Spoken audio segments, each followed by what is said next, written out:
Break कर एक बार फिर आपका स्वागत है। तो मार्केट्स के अंदर तो खैर एक रेंज है, लेकिन कईयों के बिजनेस इस समय ऐसे हैं जो आउट ऑफ रेंज हो रहे हैं। उनके पास अच्छा बिजनेस आउटलुक है, उनके पास कंपनी के अच्छे ऑर्डर्स हैं, और उसमें से एक है वालचंद नगर इंडस्ट्रीज।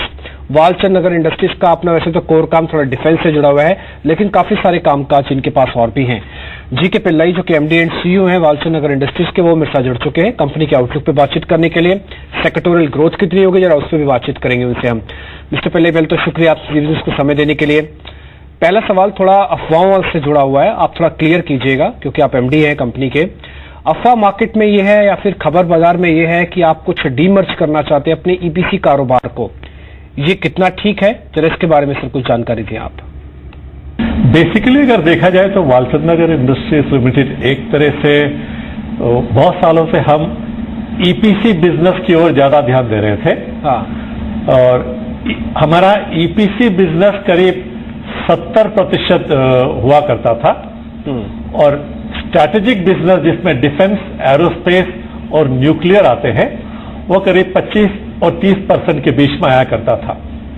परंतु पिछले 2-3 साल से कंपनी ने अपनी पूरी बिजनेस पोर्टफोलियो में एक बदलाव लाया है, और इसके फलस्वरूप हम स्ट्रैटेजिक एरिया जैसे डिफेंस, न्यूक्लियर, एरोस्पेस, इस क्षेत्र में कंपनी करीब 70% अपना टॉप लाइन इस एरिया में बनाने की बात कर रही है, और इसकी और हम अग्रसर हो रहे हैं। ठीक है, अच्छी बात है। अच्छा सर, ये एरोस्पेस को लेकर क्या है आपका आउटलुक? क्योंकि आप कुछ एक रिपोर्ट तो ये कहती है कि कंपनी शायद एरोस्पेस फैब्रिकेशन की फैसिलिटी लगाने की बातचीत कर रही है। आप कब कुछ रिपोर्ट के हवाले से खबर है, कुछ एक्सपेंड भी करना चाहते हैं आप?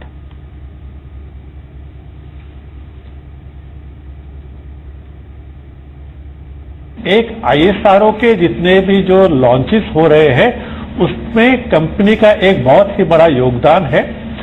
हमारे आईएसआरओ करीब 6 लॉन्चेस हर साल कर रहे हैं, और अभी आईएसआरओ का जो मैंडेट है सरकार की तरफ से 6 से 12 और 12 से 18 लॉन्चेस करने की बात कर रहे हैं। और इसके लिए वालचंद नगर इंडस्ट्रीज लिमिटेड जो बहुत समय से अपने आईएसआरओ की शुरुआत से, जब से लॉन्चिंग शुरू हुआ है तब से हम आईएसआरओ के साथ पार्टनर हैं, तो ये 6 से 12 और 12 से 18 लॉन्चेस के लिए भी हम अपनी जो मैन्युफैक्चरिंग कैपेबिलिटी है एरोस्पेस में उसको एक्सपैंड कर रहे हैं।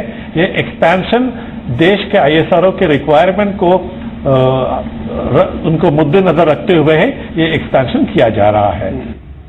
सर, ये कैपिटल इन्फ्यूजन के नाम पर केकेआर के साथ शायद आपका कुछ एक एग्रीमेंट हो रहा था, ये करीब 200+ करोड़ रुपए का है, ये कहां तक पहुंचा सर? ये एग्रीमेंट हो गया साइन?